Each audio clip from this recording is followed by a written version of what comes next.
It was early August of 2013 when I decided to take a week off and go camping alone in northern Idaho. I was 34 at the time, working a stressful job in Boise. I didn't have kids or much tying me down, so when work gave us some time off, I packed up and headed out without much of a plan. I wanted to be somewhere remote, away from everything. No phones, no traffic, no noise, just trees, water, sky. That was the idea anyway. I drove about 6 hours north, past Coeur d'Alene, and then east into the forested region near the Canadian border. I'd read online about a few places with dispersed camping near the Panhandle National Forest, and I was aiming for one of them. I had an old printed map and a GPS that barely worked that far out. My truck was loaded up with everything I thought I'd need: tent, stove, extra gas, a cooler full of food, and a .38 I usually kept in the glove box. It took longer than I expected to find a good spot. A few of the roads I tried were blocked by fallen trees or just didn't go anywhere. Eventually, I found a clearing off a dirt road that sloped down into a narrow valley. There was no one else around for miles, at least that's how it seemed. The trees were thick, mostly fir and pine, and the sound of the wind moving through them had that deep, hollow sound you only get when you're way out there. The clearing was maybe 50 yards wide, with a gentle stream running along the far edge. It looked like someone had camped there before. There was a half-burnt fire ring and some old rusted beer cans scattered around. I spent the rest of the day setting up camp. I pitched my tent in the flattest spot near the edge of the clearing, with the back facing the woods and the front facing the stream. I set up a small cooking area about 10 feet away with a fold-out table and a couple of chairs. I gathered some wood for a fire and had a simple dinner of canned chili and bread. That first night was quiet. I sat by the fire until about 10, just listening to the forest and trying to settle into the silence. It took a while to shake the city out of my head. Even out there, I caught myself checking my phone for a signal every once in a while, even though I knew there wouldn't be one. When I finally climbed into my sleeping bag, the air was cool and still. I slept straight through, only waking up once when I thought I heard something outside. It was probably just a deer or maybe the wind shifting the trees. The next morning, I made some coffee over the fire and walked up the ridge behind the campsite. The trail wasn't marked, but I followed what looked like a game path. The higher I climbed, the better the view got. From the top, I could see across the valley. It was just trees and sky in every direction. I stayed up there for a while, just sitting on a fallen log, trying to enjoy the stillness. The second night, I slept a little lighter. I kept hearing noises I couldn't place. Snapping twigs, something rustling the brush, what might have been footsteps near the edge of the clearing. Every time I unzipped the tent and looked out, there was nothing. No animals, no movement, just dark trees and stars. I chalked it up to paranoia. I wasn't used to being that alone, and my mind was probably filling in blanks. On the third day, I hiked a few miles up an old logging road I'd seen on the map. It was overgrown and half washed out, but it led to a beautiful spot, an old fire lookout tower that had collapsed years ago. The trail was lined with wildflowers, and I took a bunch of photos on my cheap digital camera. I stayed out longer than I should have and made it back just before dusk. When I got to camp, I noticed something small that didn't sit right. The folding chair I'd left open was knocked over. I didn't remember leaving it like that, but I figured maybe the wind had done it. Still, I felt something off. I didn't light a fire that night. I sat in the tent and read for a while by lantern light, then lay there with my ears tuned to every noise outside. Around midnight, I heard a heavy thump from the woods, then another, then silence. I lay there frozen, listening so hard it hurt my head. After about an hour, I must have fallen asleep. The next morning, I walked around the perimeter of the clearing. I looked for tracks or signs of animals, anything that might explain what I heard. I didn't find much, just some flattened grass near the edge where something big might have stood for a while. Could have been a moose or even a bear, but no tracks, no droppings, nothing. That day, I stayed close to camp. I fished in the stream a bit, caught one small trout, and cooked it up for lunch.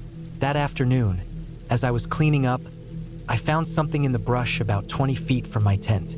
It was a single work glove, faded red with black trim, the kind you'd buy at any hardware store. It wasn't mine, I hadn't brought gloves like that. It was damp and full of dirt, like it had been there a while, but not so long that it had broken down. I turned it over a few times, then tossed it aside, thinking maybe a hunter had lost it months ago. That night, I couldn't sleep at all. I didn't even try. I sat in the tent with the lantern on low and my .38 resting next to my sleeping bag. The forest was silent, too silent. It didn't feel like wind or wildlife. It felt like something was holding its breath. Around 2 in the morning, I heard something move in the brush again. Not fast, not panicked, just slow and steady. I unzipped the tent as quietly as I could and looked out. The fire ring was still cold. The chairs were upright, but near the edge of the clearing, between 2 trees, I saw movement. Figure, I think. Not an animal. It didn't move like one. Stood still, watching or listening. I couldn't see a face or any details, just a silhouette against the deeper darkness of the trees. I froze. For 10, maybe 20 minutes, it didn't move. Then, just as slowly as it had appeared, it stepped backward into the trees and was gone. I didn't sleep. I waited for daylight. As soon as the sun started to come up, I packed up what I could and drove out of there. I didn't even eat breakfast. I just threw everything in the back of the truck and left. I didn't care if I left some stuff behind. I drove until I hit pavement, and then I drove another 100 miles south before stopping at a gas station. While filling up, I walked inside and grabbed a coffee. I asked the guy behind the counter if he'd heard about any missing people in the area or weird stuff in the woods. He gave me a look like I was asking the wrong kind of question. Said people get lost out there all the time, especially hunters and hikers who go in alone. Some make it out, some don't. I didn't tell him what I saw. I didn't tell anyone for a long time. But I know what I saw wasn't an animal. I know I wasn't imagining that glove or the figure in the trees. I went back once, 2 years later, just to check the place out. I didn't camp. I just parked at the trailhead and hiked in. The clearing looked the same, but someone had set up a makeshift blind up on the ridge. Sticks lashed together with twine, a flattened patch of earth behind it. It looked recent. No one else was around. I left after 10 minutes. Since then, I haven't gone camping alone. I still hike sometimes, but only on marked trails. I stay close to people near towns. I still carry the .38 too, just in case. It's hard to explain what it was that scared me the most. Not the glove, not the figure, not even the noise. It was the silence. That hollow, watching silence. Like whatever was out there wasn't afraid of me at all. Like it had seen people like me before, and knew I'd leave before I found out what it really was.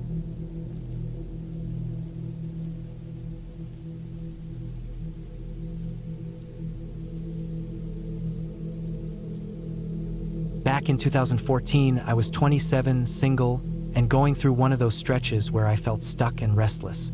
I had just quit a job I hated, packed my things into storage, and decided to spend some time reconnecting with nature. One of the places I always wanted to explore was the desert outside Flagstaff, Arizona. I grew up in Colorado and did plenty of hiking and camping, but the open desert always felt like some mysterious place I had never fully appreciated. I wasn't aiming for anything extreme. I wasn't trying to prove a point or test my limits. I just wanted to be alone, walk during the day, camp under the stars, and reset my mind. My plan was simple. Drive down to the Kaibab National Forest just south of the Grand Canyon, spend 3 nights solo camping in dispersed areas, and move on.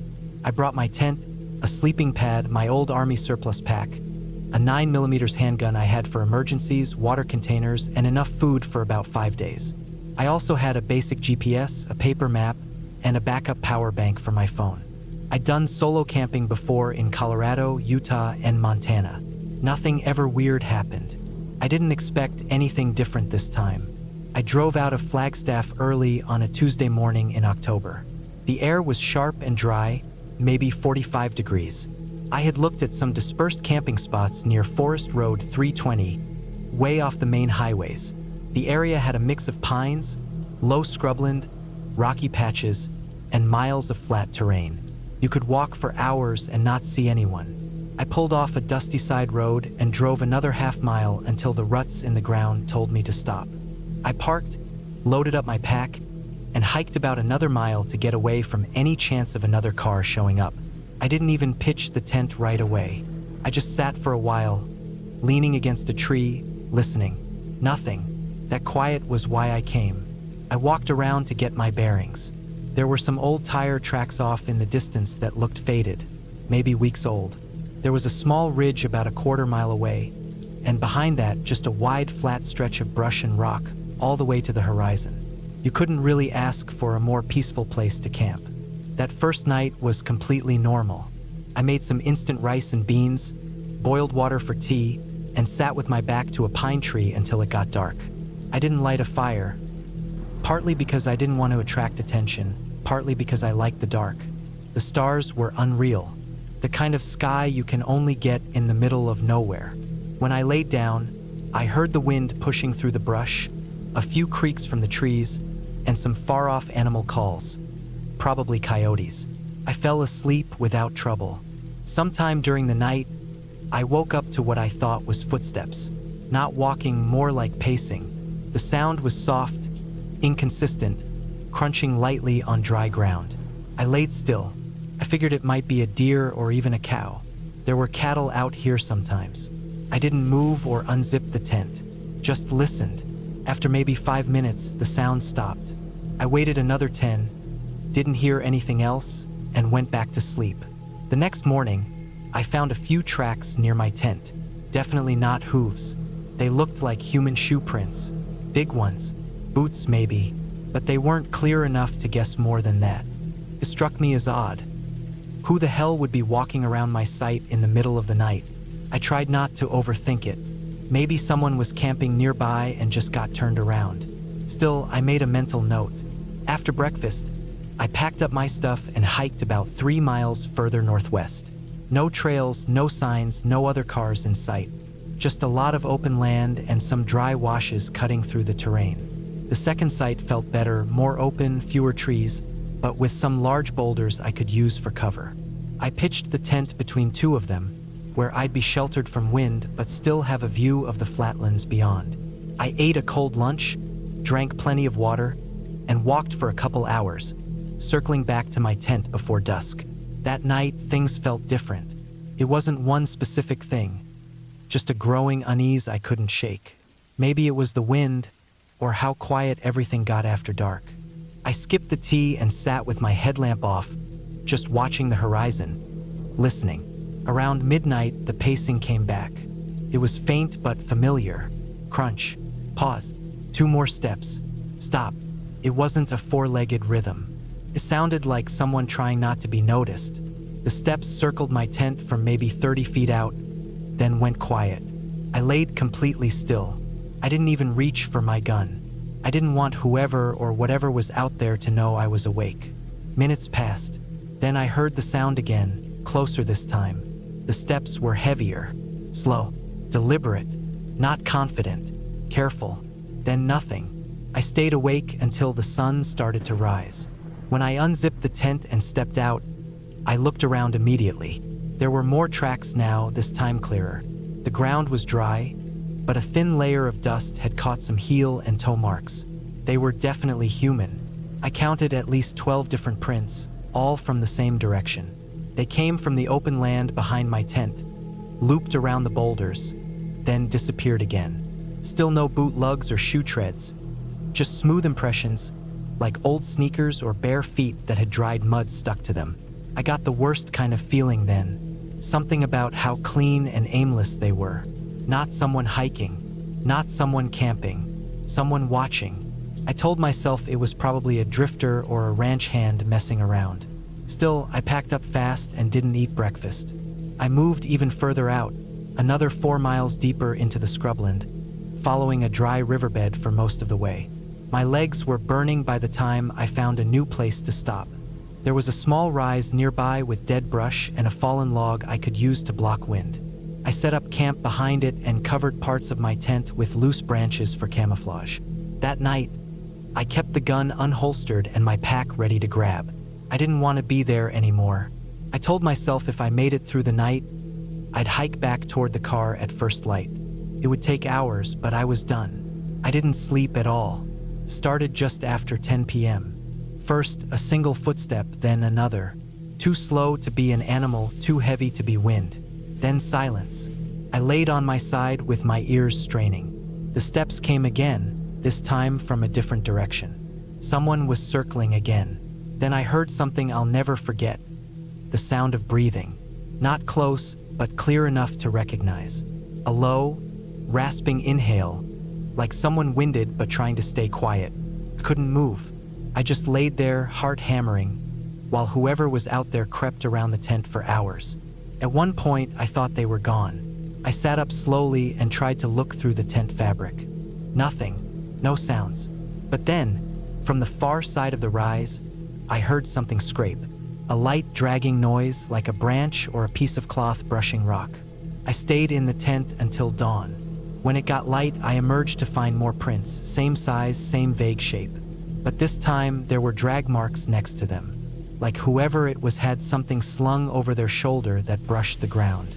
Or maybe they were limping. I didn't look around too long. I packed in 10 minutes and started walking. The hike back was brutal. I didn't stop to rest. I barely ate.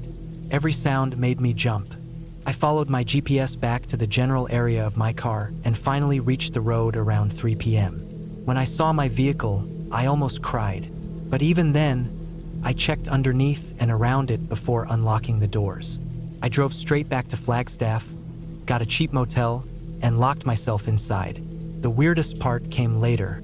I didn't tell anyone about it for weeks. But when I finally looked up stories of strange people in the desert, I found more than a few. Old threads on forums, local articles, posts by campers who'd had similar experiences.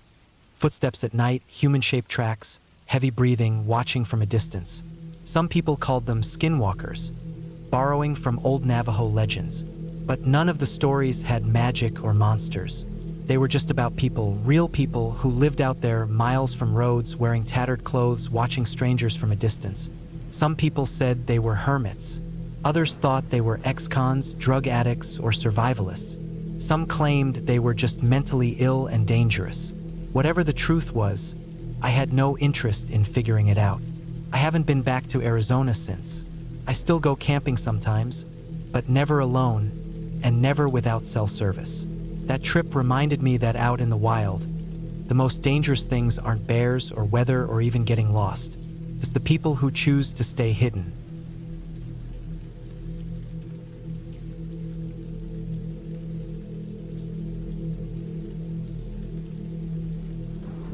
I was 36 that summer. I'd been working as a park ranger for about 11 years, most of it in national parks around the Pacific Northwest. That year, 2016, I was assigned to the Olympic National Park in Washington. Not the most glamorous post, but it had its own kind of quiet beauty. Towering evergreens, winding trails, and a strange stillness that hung over the woods like a heavy curtain. The job was usually simple. Check permits, monitor trails, make sure campers weren't starting fires where they shouldn't. Most of it was boring. You don't sign up to be a ranger thinking it's going to be exciting.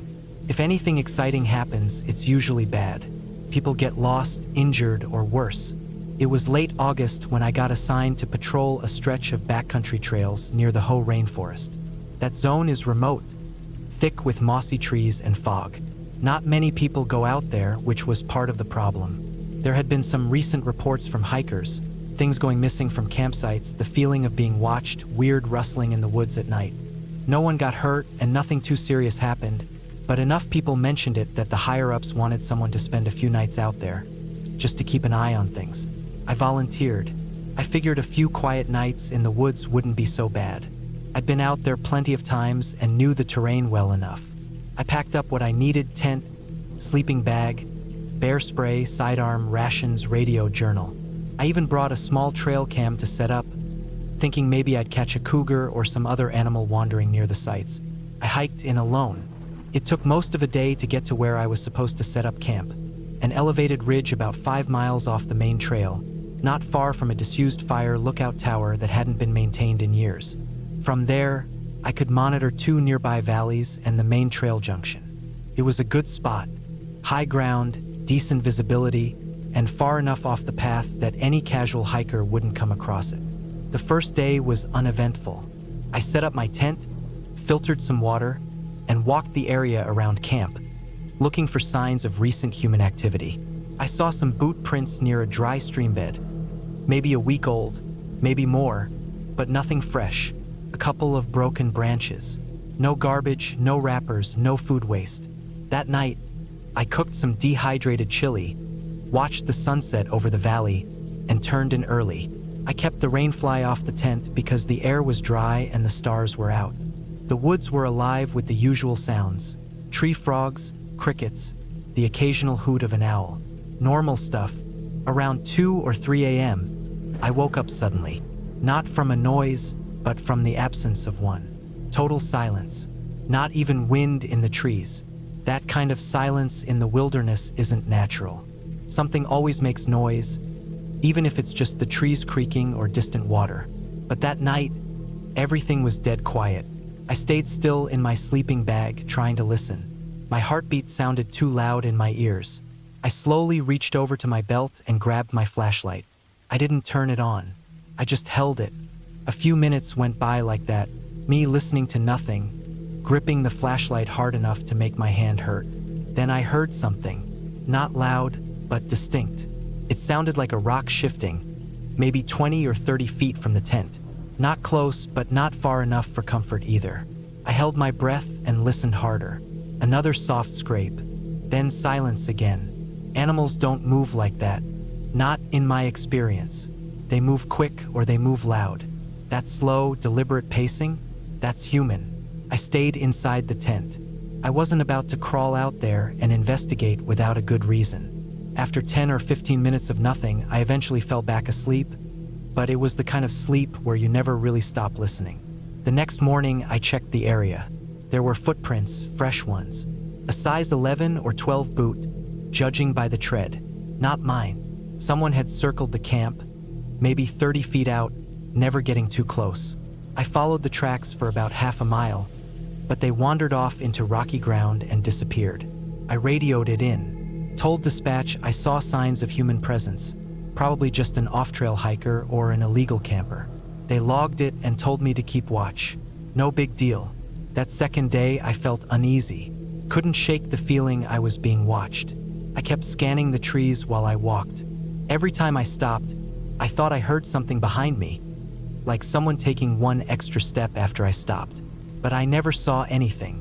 I moved my tent that night, not far, maybe 100 yards downslope behind a fallen tree. I didn't like the idea of sleeping in the same exact spot if someone was watching. I also mounted the trail cam pointing toward where the footprints had been. That night was cold. I wrapped up tight and tried to sleep early, but it was useless. I kept imagining footsteps crunching just outside the tent. A few times I thought I heard them again, faint movement in the brush. But every time I unzipped the tent and looked, nothing. Around 4 a.m., I heard a sound I'll never forget. A metallic clink, faint but sharp, like a buckle hitting a rock, or a tool dropped on stone. I got out with my flashlight and scanned the woods. Nothing. I circled the camp slowly, heart hammering in my chest, trying to convince myself it was an animal. But nothing made sense. When the sun came up, I checked the trail cam. The battery was drained. Brand new lithium batteries, completely dead after one night. I checked the footage anyway. Nothing had recorded. No movement detected. I felt sick.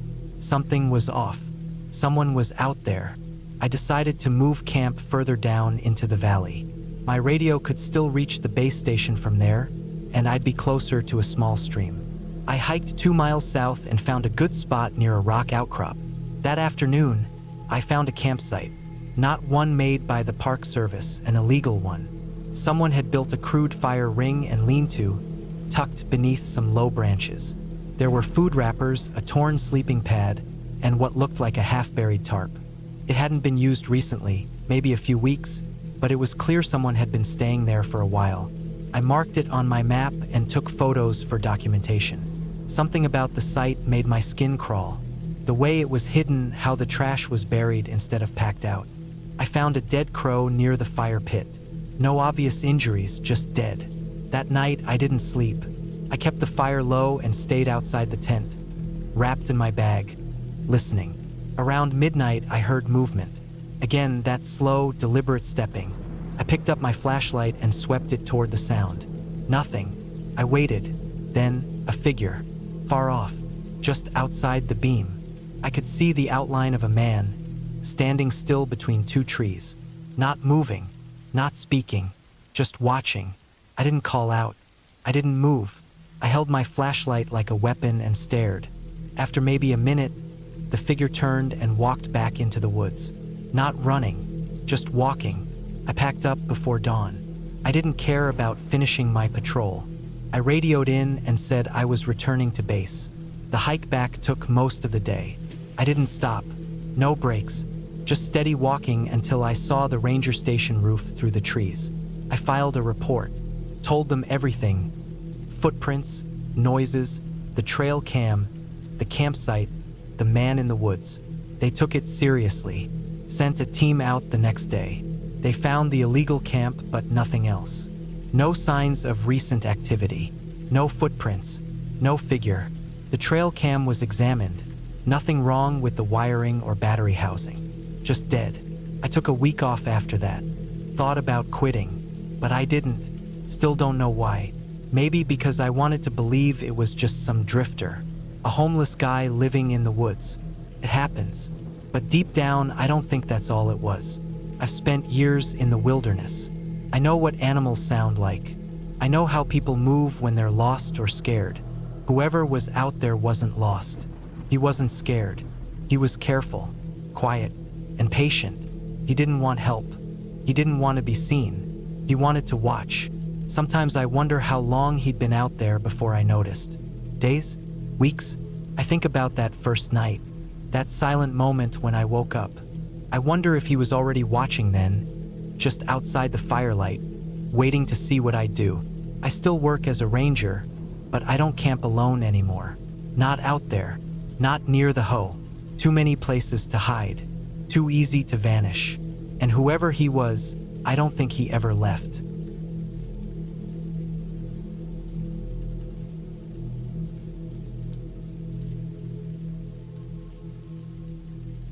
It was the summer of 2016 when I decided to take a week off work and go on a solo camping trip out in the Willamette National Forest in Oregon. I was 29 at the time, and I'd been working nonstop at a small marketing firm in Salem for the past 3 years.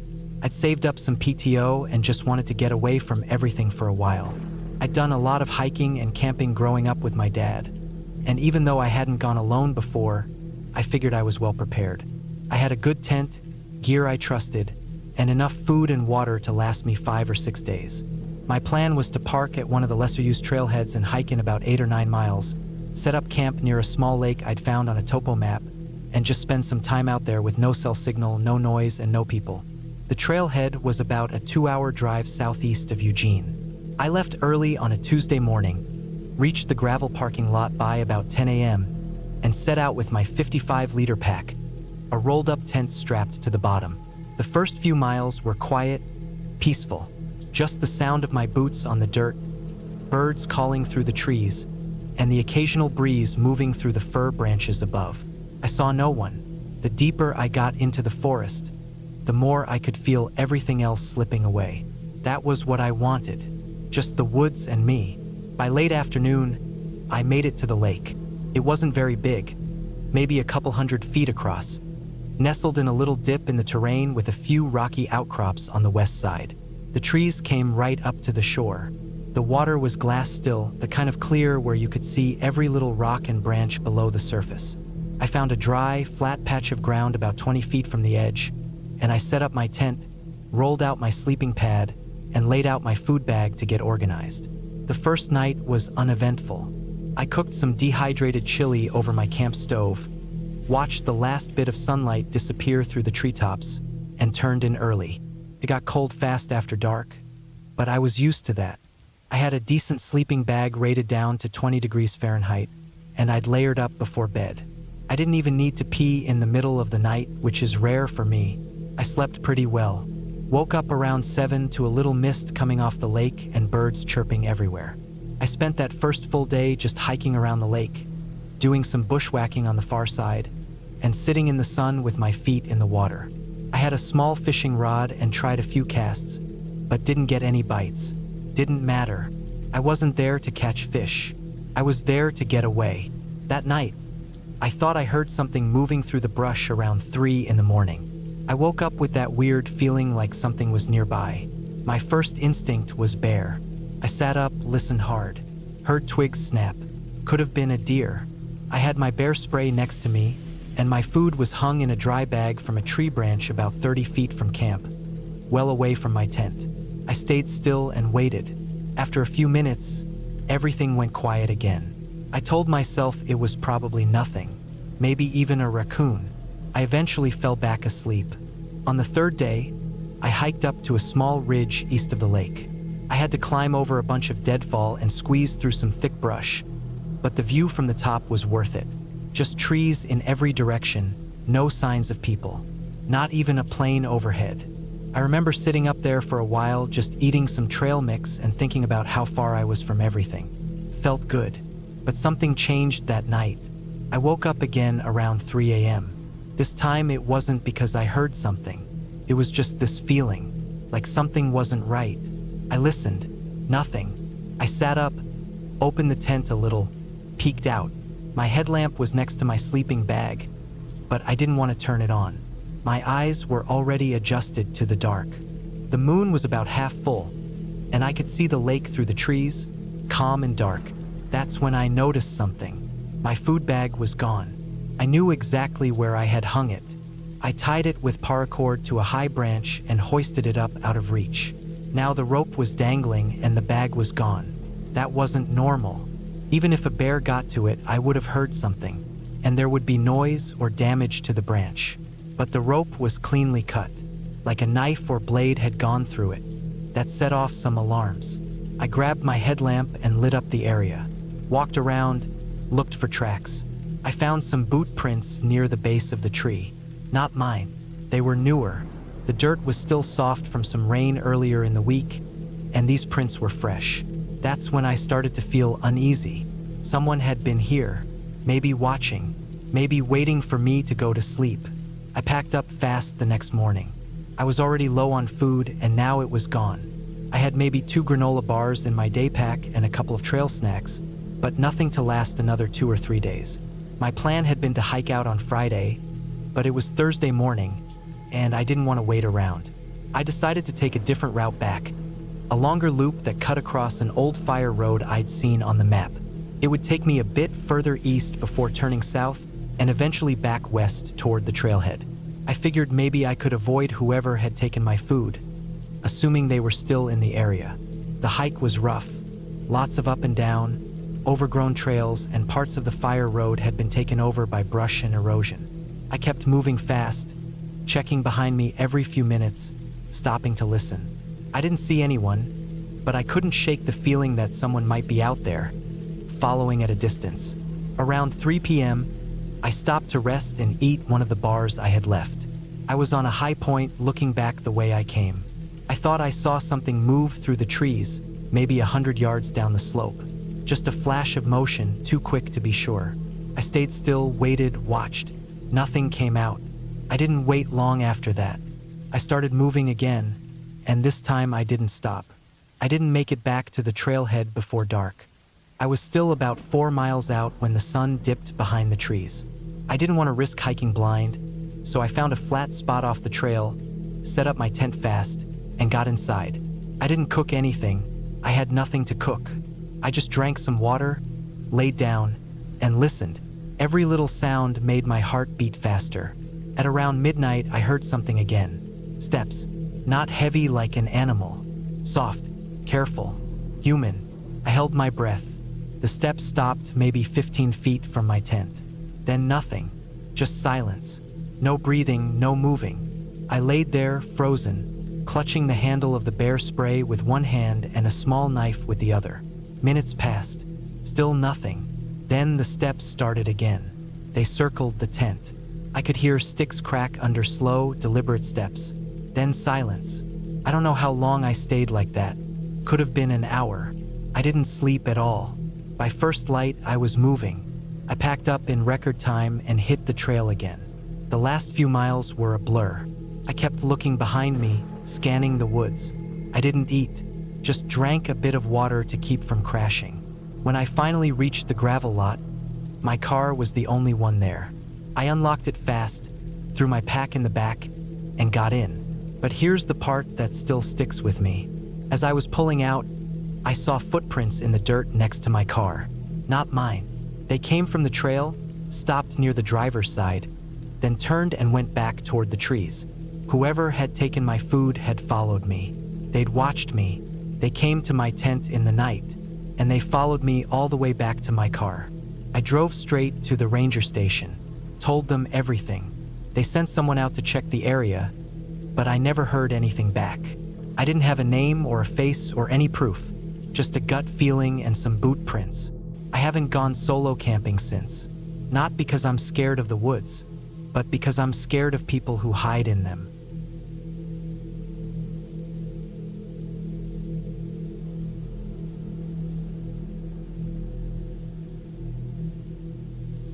I was 33 years old when I decided to take a solo camping trip in northern New Mexico. It was late September 2021, and I had been working remotely for over a year. My job in graphic design was flexible, and the constant screen time was grinding me down. I hadn't had a real break since the start of the pandemic. I wanted to get out, off the grid, away from emails, phones, meetings, just the sound of the wind and the trees. I figured I'd go for 3 or 4 days, hike a little, read some books, sleep under the stars. Nothing fancy, just quiet. I chose a spot up in Carson National Forest, near a lesser-known area between Tres Piedras and Hopewell Lake. It's not exactly a tourist magnet, and that was the appeal. I didn't want people. I brought my older SUV, a beat-up silver 2007 4Runner, packed with supplies. I'd been camping plenty of times, though rarely alone. I knew the basics. I had a water filter, plenty of food, a small propane stove, a first aid kit, GPS, and a satellite communicator. I wasn't reckless. I also brought my 9mm pistol, not because I expected trouble, but because it's just something I always do when going deep into the woods. You never know. I reached the forest around noon on a Tuesday. The sky was completely clear, a dull, sharp blue that reminded me how far I was from the city. It had rained the weekend before, so the dirt roads leading into the woods were hard and cracked, not muddy. I drove about 7 miles off the main highway onto one of the old forest roads, narrow and deeply rutted. It hadn't seen maintenance in years, but I managed to get through, even though the 4Runner suspension protested the whole way. After a while, I found a small clearing surrounded by tall ponderosa pines. There were no signs of recent use, no beer cans, no tire tracks, no burned-out fire pits. Felt undisturbed. Perfect. I set up camp near the tree line, where the forest was thick enough to provide some shelter from the wind. My tent was a 2-person Big Agnes model I'd used plenty of times. I pitched it about 30 yards from where I parked the truck. I like to keep a bit of distance between my sleeping area and where I cooked and stored food, partly for safety and partly for comfort. You never know what animals are around, even in this part of New Mexico. I'd seen black bears before, though never up close. The first day went just the way I hoped. I set everything up, made some tea on the camp stove, and hiked out a short loop trail I'd marked on my GPS. Nothing too far, maybe 3 miles total. The forest was quiet. No birds, no insects, just the wind moving through dry branches. I didn't even see any deer or squirrels. It felt oddly empty, but I liked that. I made a small fire that night and cooked up some dehydrated rice and beans. Tasted fine, not great. I read for a bit under my headlamp and went to sleep around 9:30 p.m. That night was cold, colder than I expected. My sleeping bag was rated for 30 degrees, and I had a liner, but I still woke up shivering around 3 a.m. I could hear the trees creaking as they swayed. It wasn't windy exactly, but the air felt restless, like it was waiting for something to move it harder. I dozed back off eventually. The next morning, I made some instant coffee and sat by the fire pit to warm up. My second day plan was to hike out a bit farther. I had mapped a longer route that led past an old logging road and looped back toward a seasonal creek. I started around 10 a.m., carrying a small day pack with water, snacks, a knife, and my satellite beacon. I wore layers because it warmed up fast once the sun came up. By noon, I was sweating through my shirt. Around 12:30, I came across something strange near the logging road. It was a pile of trash, old food wrappers, 2 crushed beer cans, and a torn-up pair of jeans. They were stiff with dried mud, maybe even blood, but I couldn't tell. I poked around with a stick. Everything looked like it had been there for weeks, maybe months. Still, it felt weird, out of place. It was the only sign of human activity I'd seen since I arrived. I kept going, but something in my gut had changed. The forest didn't feel quiet anymore, it felt watchful. I tried to shake it off. I reminded myself that people camped and partied in the woods all the time, especially young guys who didn't care about packing out their trash. Still, I kept looking over my shoulder as I walked. That tension stayed with me the rest of the hike. I got back to camp around 4:15 p.m., legs sore, but otherwise fine. The temperature was dropping fast, so I started a fire early and made dinner. As I was cleaning up, I heard something about 50 yards off in the trees. It wasn't loud, just the unmistakable crunch of a boot on dry leaves. Not an animal, not wind, person. I froze. I didn't want to yell out, didn't want to alert whoever it was that I'd heard them. Instead, I waited silently by the fire until the sounds stopped. After a minute or two, I walked slowly toward the truck, trying to move naturally, like nothing was wrong. I unlocked it and pulled the pistol out of the glove box, keeping it low, just in case. I didn't think I'd need it. Probably just a hunter passing through, maybe someone scouting for elk. Still, the forest was supposed to be empty. That's why I picked this place.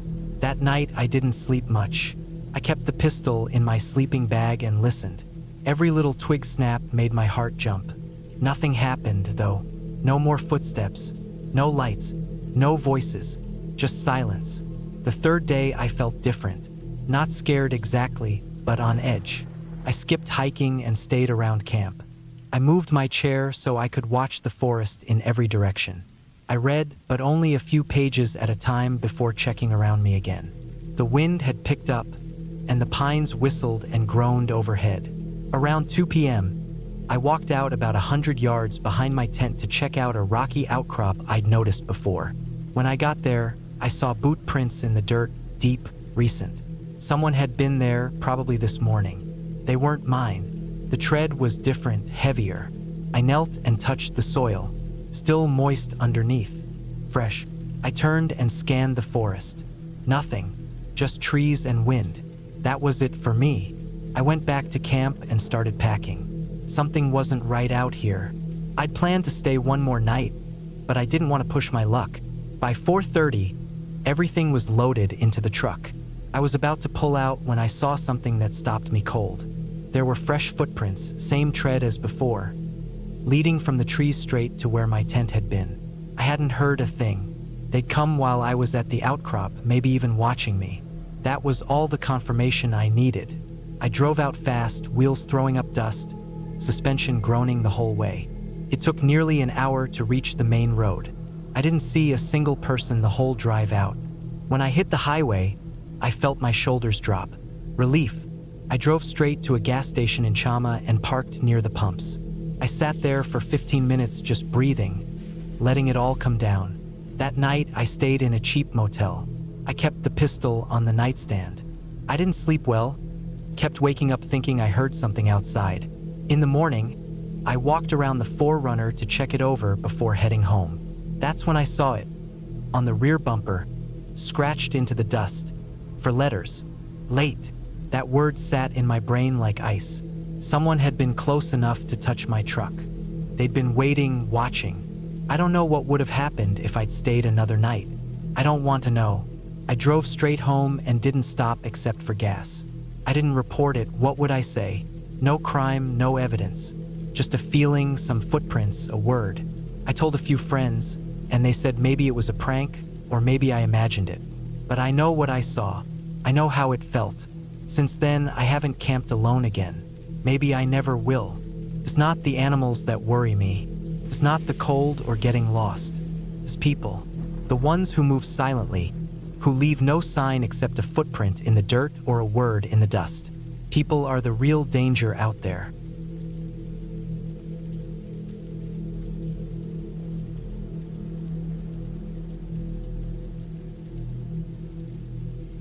It was August 2018, and I was 28 at the time. I had just gone through a rough breakup and needed to get away from everything. My apartment, my job, the noise of the city. I lived in Toledo, Ohio, and the city heat that summer had been unbearable. I wanted silence, space, and something to take my mind off things. That's how I found myself packing up my old hiking bag and heading out toward an abandoned rock quarry I remembered from years ago. When I was in high school, a few of us used to ride dirt bikes out near this place. It was out past Napoleon, about an hour-and-a-half drive from Toledo, hidden behind overgrown trees and fencing that had rusted and collapsed in some places.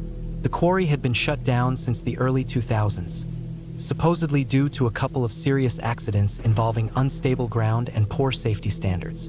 As far as I knew, no one went out there anymore. I thought that would make it the perfect place to camp.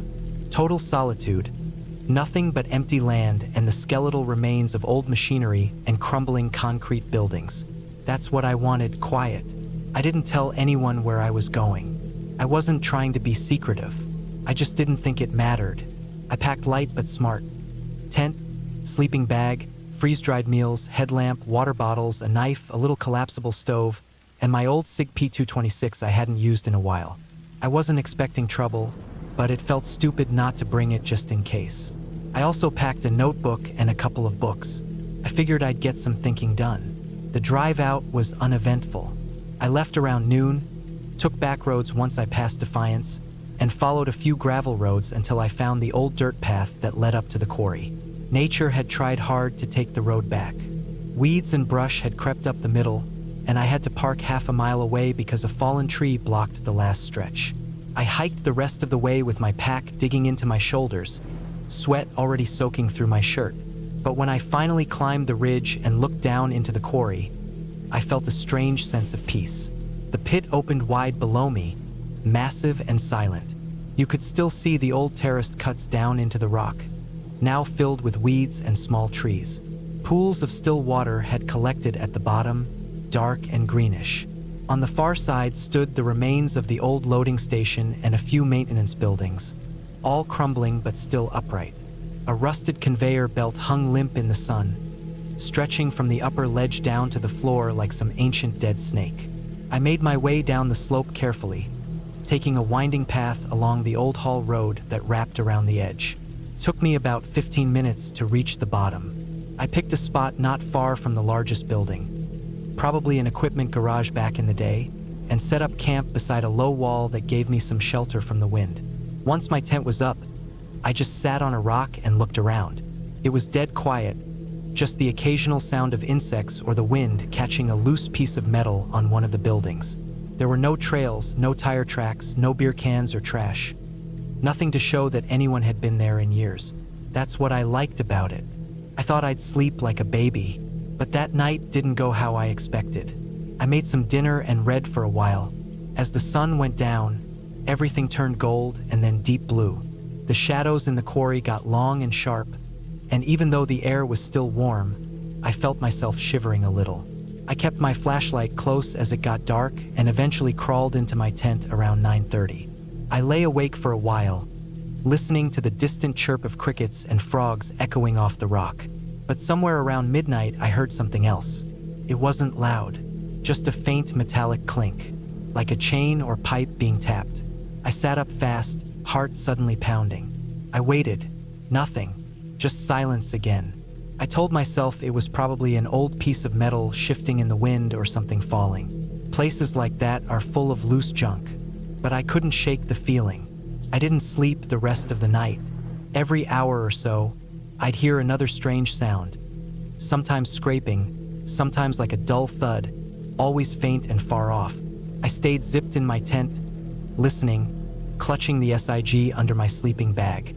When dawn finally lit up the sky, I was still awake, bleary-eyed and tense. I stepped out of the tent and looked around. Everything looked the same, but my nerves were shot. I walked over to the nearest building and peered inside. It was just what you'd expect. Cracked concrete, graffiti, broken windows, rusted tools left behind. Nothing looked disturbed. I told myself I'd imagine the whole thing, just spooked by being alone in such a dead place. But I should have left then. I should have packed up and hiked back to the car. I didn't. I told myself I was overreacting. I spent the day exploring instead. The quarry had all kinds of weird spots.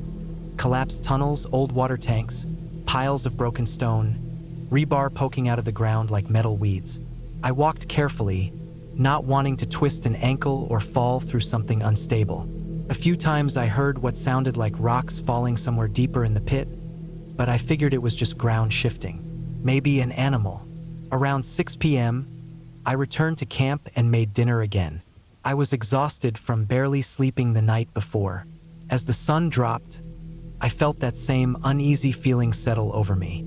It was like something watching, even though I couldn't see anything. That night was worse.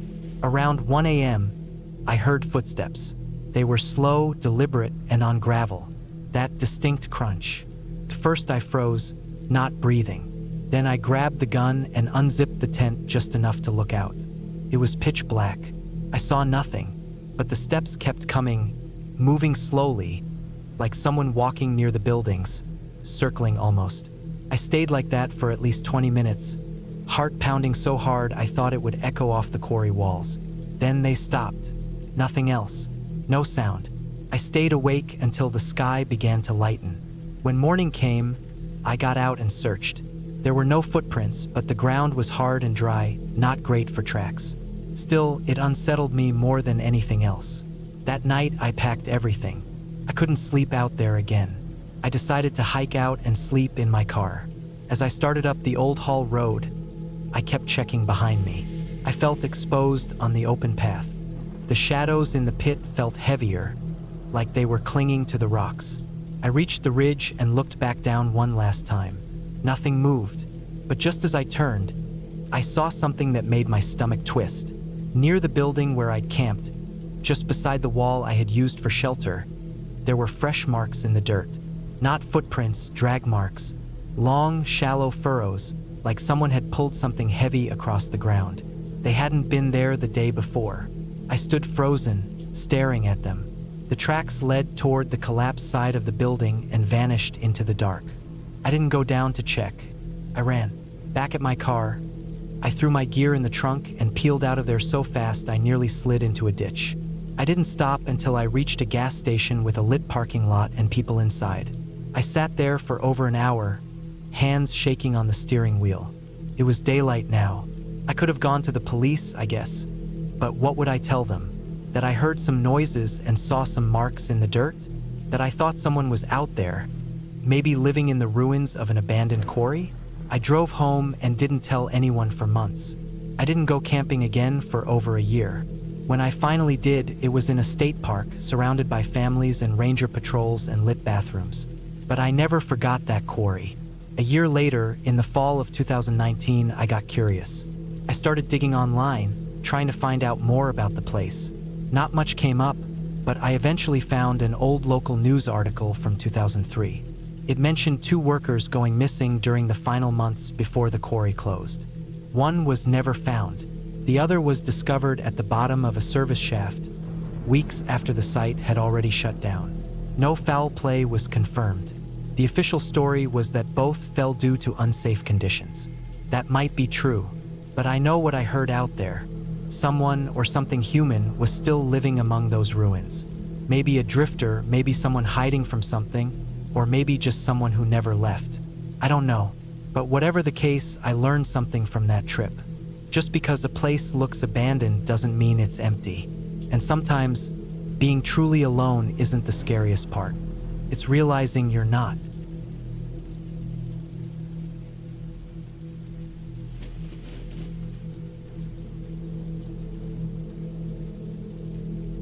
I was 32 when I decided to take a solo camping trip through the Cévennes region in southern France. It was late September 2018, and the weather had started to shift into that raw kind of autumn cold you feel in your bones. I had some time off work, and I needed a break from the tight rhythm of city life. Paris had started to wear me down. The crowds, the routine, the endless traffic. I wanted silence. I wanted to be alone somewhere far from the noise, in the heart of real nature. The Cévennes are rugged, not like the Alps, more quiet and subtle, but they hold their own kind of weight. Forested hills, empty trails, old stone houses scattered through the valleys. I'd read about the area in a few travel logs and blogs, and it sounded just right for a week of hiking and camping. Wild camping isn't technically legal there, but as long as you pack up in the morning and don't leave trash, the locals usually don't bother you. I arrived by train to a small town called Florac, then took a bus deeper into the countryside. From there, I hiked north, following a loose route that would take me through the national park. The weather was fine at first, crisp and dry. The sky stayed clear, the way it sometimes does for weeks in the south of France when the seasons are shifting. I packed light, just the basics: a waterproof tent, a thick sleeping bag, a decent rain jacket, 2 changes of clothes, a portable stove, freeze-dried food, and a good knife. I carried everything in a 70-liter pack, heavy but manageable. The first few nights were uneventful. I found quiet spots off the trail, far from roads or towns. I slept under tall pines, sometimes near streams. Once I camped in an open field beside an old stone ruin, maybe a barn or sheep shelter from 100 years ago. It was peaceful. I felt alive again, the kind of alive that only comes from solitude, when all you hear is wind and birds and your own breath. By the 5th day, the weather had started to change. I could feel it in the way the wind shifted and the light flattened in the afternoons. The smell of the air grew heavier, like wet leaves and stone. I checked my phone. I only had signal in some higher spots and saw a warning for rain coming in that evening, maybe lasting through the next day. I didn't think much of it. I camped in the rain before. My tent was solid and I knew how to stay dry. I just had to find a good spot to wait it out. Around noon, I passed an old dirt road that branched off into the woods. It looked barely used, 2 tire ruts swallowed by grass and weeds. I figured it might lead somewhere sheltered, so I followed it. After about 30 minutes of walking, I came across a small clearing, maybe 20 meters across. The trees around it were dense, thick oaks and chestnuts, their leaves already starting to turn and fall. It looked like someone had used the spot before. There was a fire ring made of stones, though the ashes were cold and old. Probably another hiker weeks or months ago. I set up my tent on the driest part of the clearing, under a thick chestnut tree. I made sure it was on high ground, in case the rain turned heavy. Then I boiled some water, made coffee, and ate a pack of noodles. By late afternoon, the sky had turned a solid gray, and wind picked up. I gathered some wood under a tarp I carried and got a small fire going, just enough to keep warm before the rain started. Around 6 p.m., the first drops fell. At first it was light, a kind of soft tapping on the leaves. Then it built into a steady drumming, the kind that fills the forest and drowns out everything else. I sat in my tent, zipped up tight, listening to the rain roll across the trees. It was relaxing in a way. I read for a while with my flashlight, then lay back and let the sound carry me into sleep. I don't know exactly what time I woke up. It was still dark, and the rain hadn't stopped. If anything, it had grown stronger. The wind was shaking the tent a little, and I could hear branches creaking. What woke me wasn't the weather, though. It was something else. A sound faint but wrong. Took me a second to register it.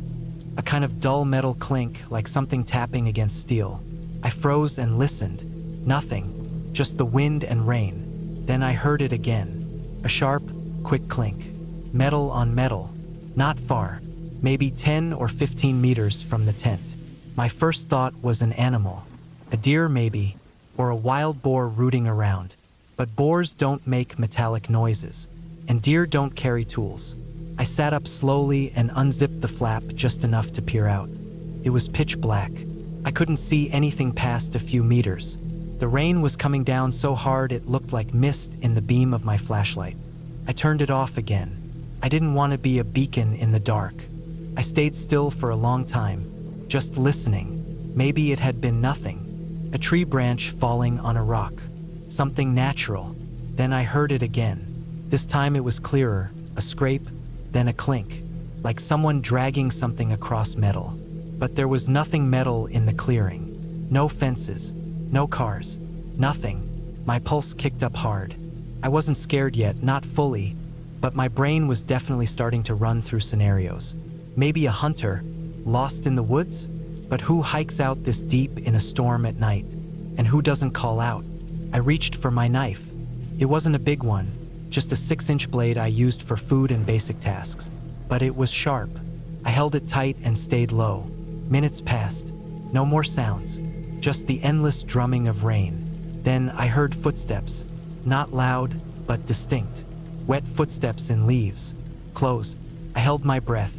My heart was hammering now, louder than the rain. I could hear the steps circling the clearing, slow and deliberate. Not charging, not running, just walking, pausing every few meters. Whoever it was, they weren't lost. They weren't calling for help. They were moving like they knew exactly where they were. And they were alone. That's when the fear really hit me, hard and cold. I camped alone for years.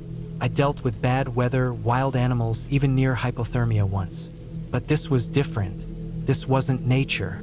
This was another person. In the middle of the woods, in the middle of the night, in a storm, saying nothing. And they knew I was here. I knew they knew. You can feel that kind of presence. I didn't move. I didn't breathe. I just waited. The footsteps stopped, maybe 5 meters from my tent. Then nothing. No sound. No movement. Just rain and wind. 5 minutes. 10. 20. Nothing. Eventually I started to shake. Not from cold, but from adrenaline. I had to do something. I couldn't just sit there and wait for whatever was going to happen. So I made a decision. I packed silently. I rolled up my sleeping bag, stuffed everything I could into my pack, left the tent. I'd come back for it in the morning, if there was a morning. I unzipped the flap and stepped into the rain. I didn't turn on my light. I didn't want to see. I didn't want them to see me. I just moved, fast and quiet, back toward the road I'd followed in. The forest was a blur of shadows and wet branches. The ground was slick and soft. My boots sank into mud. My jacket clung to me like wet plastic. I didn't care. I just moved. I walked for an hour, maybe more. I didn't stop. Not until I found a rise in the ground with a thick cluster of trees. I wedged myself between 2 trunks, half hidden, and sat there until light started to bleed through the clouds. It was a gray, pale morning, still raining. My clothes were soaked through. My fingers were numb, but I was alive. When I finally got the courage to go back, my tent was still there. But something was wrong. The rain had flattened the grass, but I could see footprints, deep ones, all around the tent, dozens of them. Whoever it was had walked around my camp again and again in circles. They'd moved stones, poked at the fire pit, opened my food bag. The tent flap had been unzipped, not torn, carefully opened. They'd been inside. I found muddy prints on the floor of the tent. No gear was missing, not even my stove. But someone had gone through everything, touched it, moved it, studied it. That was it for me. I packed everything, fast. Didn't even bother folding the tent. I just shoved it in wet. Then I hit the trail back toward the town. Didn't stop until I reached a road where I could hitch a ride. The man who picked me up was an old farmer. He didn't speak much English, and I didn't try to explain. I just thanked him and stared out the window. I never reported it. What would I say? That someone walked around my camp? That someone touched my things? That they stood outside in a storm, silent? There's no crime in that. But I've never been so scared in my life. Not because of what happened, but because of what didn't. Whoever it was, they could have done anything. They had the chance, and they chose not to. That's the part that gets me. The choice, the silence, the presence in the dark. Someone out there watching me walking in circles in the rain. I haven't camped alone since.